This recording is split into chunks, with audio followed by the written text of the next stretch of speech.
છે એની?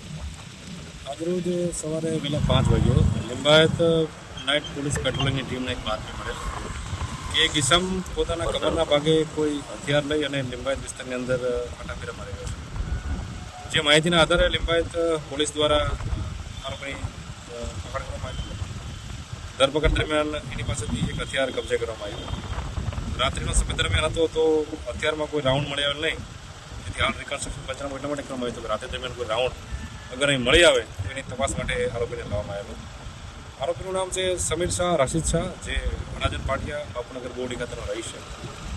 પ્રાથમિક પૂછપરછ દરમિયાન એવું જણાયું છે કે જે આરોપીની છે પત્ની અહીંયા લિંબાયત વિસ્તારમાં રહે છે. 3 મહિના પહેલાં એના લવ મેરેજ થયેલા અને છેલ્લા 3 મહિનાથી બંને પતિ પત્ની વચ્ચે તકરાર ચાલી રહી છે, જે બાબતે અવારનવાર ઝઘડા થઈ રહ્યા છે. ઝઘડાના કારણે આરોપી લિંબાયત વિસ્તારમાં આવેલો હથિયાર ક્યાંથી લાવ્યો છે અને શા કારણે લાવ્યો હતો એ બાબતની હાલ તપાસ ચાલી રહી છે. આરોપીની રિમાન્ડની પ્રક્રિયા હાલ ચાલી રહી છે. પછી આરોપીને કોર્ટની અંદર રજૂ કરવામાં આવશે અને નામદાર કોર્ટ પાસે રિમાન્ડ માંગશે. સાહેબ, કઈ ઇતિહાસ ગુનાહિત ઇતિહાસ છે? આરોપી વિરુદ્ધમાં હત્યાની કોશિશનો સલામતપુરમાં 2024માં ગુનો દાખલ થયો છે. ત્યારબાદ અવારનવાર 135 CP એક્ટના ગુના આરોપી વિરુદ્ધમાં દાખલ થયેલા છે અને આરોપી હથિયાર રાખવાની ટેવવાળો છે એવું કહી શકાય.